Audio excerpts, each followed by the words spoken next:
8. Kami akan memperkenalkan hasil kerja kelompok kami. Auguste Comte merupakan salah satu pendiri sosiologi menciptakan istilah positivisme pada pertengahan abad ke-19. Comte berpendapat bahwa pikiran manusia melalui 3 fase, yaitu teologis, metafisik, dan ilmiah. Naturalis and Smart meningkatkan positivisme klasik dan mengusulkan pendekatan fisik terhadap teori. Karl Raimund Popper adalah seorang filsuf Austro-British dan profesor pada London School of Economics. Beliau lazim dipandang sebagai salah seorang filsuf ilmu terbesar pada abad ke-20. Unsur kedua berkaitan dengan isu tentang hakikat ilmu dan bagaimana kemajuan ilmu. Popper menyajikan ide tentang falsifiability sebagai cara untuk membedakan teori ilmiah asli dan teori ilmiah semu. Prinsip dasar positivisme Auguste Comte. Positivisme dapat digambarkan sebagai aliran yang berpendapat bahwa filsafat harus berjalan secara eksklusif dari peristiwa-peristiwa positif. Positivisme adalah aliran filsafat yang berpendapat bahwa ilmu pengetahuan alam, empirisme, adalah satu-satunya sumber pengetahuan yang nyata. Menurut positivisme, yang paling penting adalah pengalaman indrawi tanpa intervensi batin. Ini menunjukkan bahwa positivisme adalah jenis filsafat yang menolak aktivitas metafisik dan menganggap ilmu pengetahuan alam sebagai satu-satunya sumber pengetahuan. Positivisme tidak mengenal spekulasi sebagai segala sesuatu harus didasarkan pada data empiris. Hukum 3 tahap Law of Three Stages merupakan ciri khas filsafat Auguste Comte karena keseluruhan pemahamannya tercermin dalam hukum tersebut. Comte menggunakannya sebagai dasar dan titik tolak untuk menjelaskan ajaran filsafat positivismenya dalam hubungannya dengan ilmu pengetahuan, masyarakat, agama, dan sejarah dalam karya pentingnya A Course in Philosophy Positivism. Auguste Comte menjelaskan hukum 3 tahap yang membagi perkembangan pemikiran manusia dari masa ke masa menjadi 3 tahap, tahap teologis, tahap metafisis, dan tahap positif. Comte melihat ketiga tahap ini sebagai satu kesatuan dalam perkembangan pola pikir manusia. Dan perkembangan tahap-tahap ini melibatkan perkembangan dari masa kanak-kanak ke masa muda dan kemudian ke masa dewasa. Materi selanjutnya yaitu prinsip dasar induktivisme Karl Popper.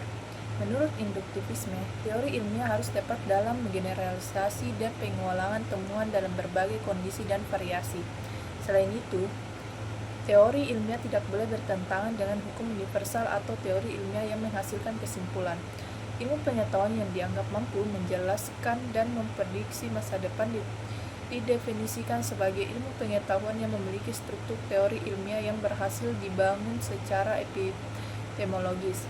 Pada dasarnya, induktivisme memiliki teori ilmiah yang abadi. Selama teori ilmiah dapat diverifikasi dan dibuktikan relevan, teori tersebut selalu dianggap relevan dan dapat digunakan kembali. Namun, Karl Popper menantang metode ini. Karl Popper menciptakan ide falsifikasi sebagai filsafat ilmu pengetahuan. Secara sederhana, falsifikasi berarti menunjukkan bahwa sebuah teori atau hipotesis tidak benar. Falsifikasi justru mencari bukti yang dapat membantah sebuah teori daripada bukti yang mendukungnya. Teori-teori yang tidak dapat difalsifikasi seperti pernyataan metafisik yang terlalu umum atau samar-samar dianggap tidak ilmiah. Sebagai contoh, kita hanya perlu menemukan angsa hitam untuk membuktikan bahwa semua angsa berwarna putih. Jika kita menemukan contoh yang bertentangan dengan ini, maka hipotesis tersebut dianggap palsu. Sebuah hipotesis hanya dapat dianggap sebagai konsep, teori, atau hukum ilmiah jika memenuhi persyaratan dasar. Sebuah teori harus menyediakan berbagai kemungkinan pemalsuan. Ini menunjukkan bahwa bidang ilmu pengetahuan tidak dapat bergantung pada satu teori semata-mata, namun juga sebaliknya. Ia harus mengandalkan banyak teori untuk mendukung teori tersebut, seperti bangunan yang tidak dapat berdiri. kokoh di atas satu fondasi, perlu fondasi tambahan. Prinsip positivisme Auguste Comte dan pengaruhnya terhadap perkembangan ilmu pengetahuan. Teori positivisme sangat membantu kemajuan ilmu pengetahuan, terutama dalam hal metodologi penelitian. Metode penelitian baru dibawa oleh positivisme melalui pendekatan sistematis, empiris, dan kuantitatif yang memungkinkan pengujian hipotesis secara objektif. Meskipun positivisme membuat banyak hal hebat, itu juga memiliki beberapa kekurangan. Salah satunya, masalah utama adalah penelitian tidak mempertimbangkan konteks sosial dan budaya. Baik, materi selanjutnya yaitu konsep induktivisme Karl Popper dan implikasinya terhadap metode ilmiah.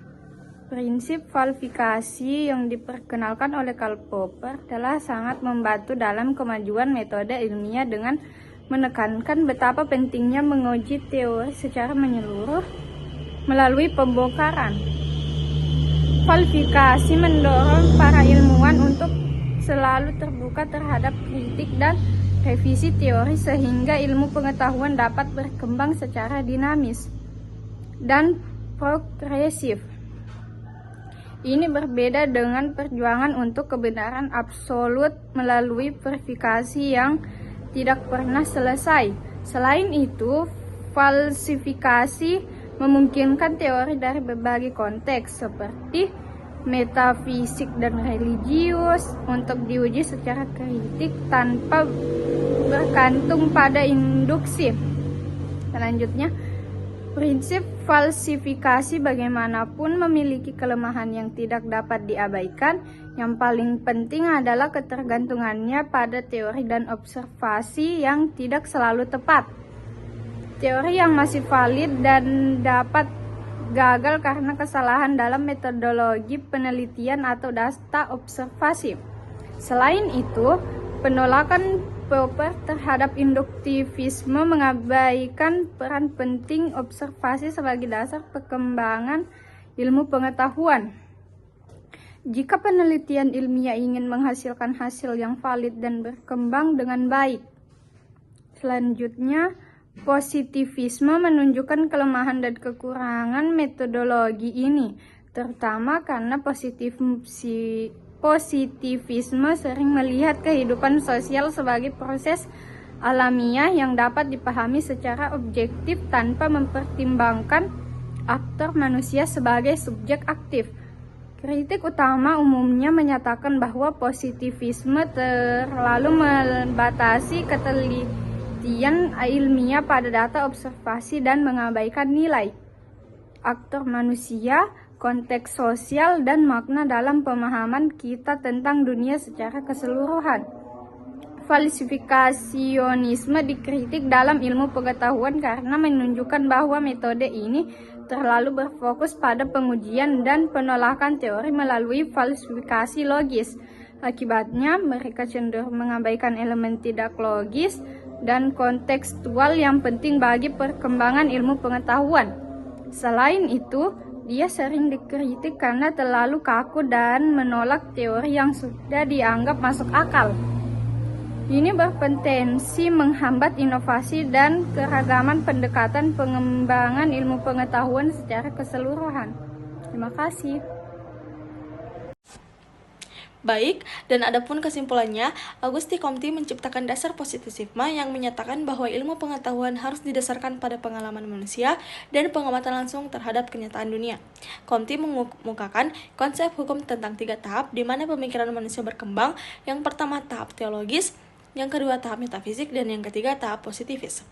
Tahap positivis mencerminkan bagaimana pemikiran manusia berkembang dari kepercayaan terhadap kekuatan spiritual hingga kemajuan ilmu pengetahuan yang didasarkan pada data ilmiah dan observasi. Positivisme menolak spekulasi metafisik dan menekankan pentingnya data empiris dan metode ilmiah yang bergantung pada observasi dan eksperimen untuk menghasilkan pengetahuan. Metode ini telah meningkatkan metode penelitian ilmiah tidak hanya dalam ilmu eksakta, tetapi juga dalam studi fenomena sosial, dan ekonomi. Induktivitisme Karl Popper pada saat yang sama menekankan bahwa teori-teori ilmiah harus dapat difalsifikasi, tunduk pada verifikasi dan penolakan. Ini menantang pendekatan positivisme yang lebih berfokus pada pengembangan langsung.